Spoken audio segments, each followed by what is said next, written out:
good afternoon to all the dignitaries present over here and also to my friends Shikshak Sankul who are present here today for this Shikshak Sankul workshop. It is a great pleasure for me to present a PPT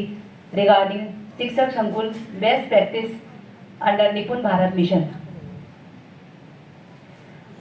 शिक्षक संकुल के रूप में मेरा सफर सितंबर 2020 में शुरू हुआ, जबकि कोविड-19 के लिए कोरोना काल चल रहा था और उस समय हमारे ग्रामीण अंचल के बच्चों को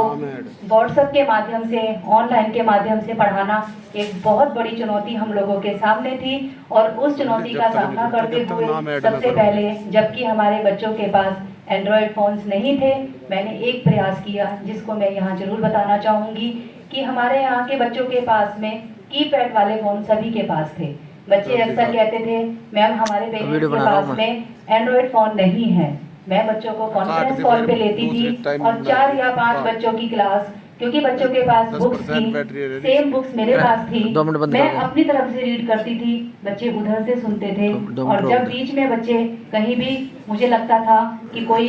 कहीं ऐसा ना हो साइलेंट हो गया हो, तब मैं उस बच्चे का नाम लेके उससे पूछती थी कि तुम बताओ कहाँ पढ़ रहे हैं। That was a very effective way of teaching at that time कि बच्चे कम से कम हमारे साथ जुड़े हुए थे। और इस निपुण भारत मिशन के अंतर्गत जब हमने अपने बच्चों को कक्षा 1 से 3 के बच्चों को निपुण बनाने का प्रयास शुरू किया, तब मेरा शिक्षक संकुल के रूप में दायित्व और बढ़ गया। और उस दायित्व का निर्वाह करते हुए मैंने अपने विद्यालय में नए नए प्रयोग शुरू किए और उन सभी प्रयोगों को अपने ब्लॉक में भी शामिल करने का प्रयास किया। इस प्रयास के अंतर्गत सबसे पहले मैं बताना चाहूँगी कि हमारे विद्यालय में जो बच्चे 1 किलोमीटर दूर गांव से आते हैं, वहाँ बच्चों का जो अचीवमेंट स्तर है वो कक्षा 1 से लेकर 5 तक हमारे डिस्प्ले बोर्ड पर शो हो रहा है। और इससे हम ये बता सकते हैं कि हमारे बच्चे निपुण होने की श्रृंखला में बहुत आगे बढ़ रहे हैं। और मैं उम्मीद करती हूँ कि हमारे प्रयास से, बच्चों के अभिभावकों के प्रयास से और हमारा पूरा स्टाफ जो इस पूरी प्रक्रिया में हमारे साथ है, वो जो हमें टारगेट दिसंबर 2023 तक अपने विद्यालय को, अपने ब्लॉक को, अपने प्रदेश को सबको निपुण घोषित करने के लिए दिया गया है, उस स्तर तक पहुंचने में हम कामयाब होंगे। इस मेरे प्रयासों में सबसे पहले बच्चों के साथ में लगकर जो काम करने की अभिव्यक्ति है, बच्चों के साथ इन्वॉल्व होना। इस जो फोटो यहाँ दिखाई दे रहा है, उस फोटो में मैंने बच्चों से कटिंग कराकर, बच्चों ने उसके गोल रोल बनाकर और उन गोल रोल से अलग अलग तरह के TLM बनाए। कक्षा के लिए जो डेकोरेशन का सामान था वो बनाया। उन एफर्ट्स को, उससे और अधिक एफर्ट्स जो बच्चों के साथ हम शामिल होकर कर पाते हैं, उन्हें यहाँ पर प्रस्तुत करती हूँ। सबसे पहले आता है लर्निंग। हम भी जानते हैं कि बच्चों के लिए लर्निंग एक बहुत अहम प्रक्रिया है। इस प्रक्रिया को अगर म्यूजिक के साथ किया जाए तो बच्चे बहुत अच्छी तरह सीखते हैं और उसको हर एक्टिविटी में म्यूजिक बच्चों को भी पसंद आता है और हमें भी एक आगे बढ़ने की प्रेरणा देता है। द नेक्स्ट थिंग जो मैं समझती हूँ कि हमारी क्लासरूम डेकोरेशन, हमें पता है कि प्रिंट वेस्ट मटेरियल हमें विभाग से प्राप्त हुआ है, हम खुद भी TLM बनाते हैं। अपनी कक्षा को जितना हम सुसज्जित कर लेते हैं, उस सुसज्जित जगह पर जितना हमारा मन लगता है, उससे कहीं ज़्यादा बच्चों का मन लगता है। ये एक मेरा प्रयास बहुत अच्छा रहा। हमारे विद्यालय का हर कक्ष इतना अच्छा सजा हुआ है कि ऐसा लगता ही नहीं है कि हम किसी सरकारी विद्यालय में हैं। बच्चों के बनाए हुए TLM से हमने अपने हर कक्षा को सुसज्जित किया हुआ है। पीयर लर्निंग, हमारे बच्चे सभी, हमारे अध्यापक उनके साथ में बैठकर ग्राउंड पर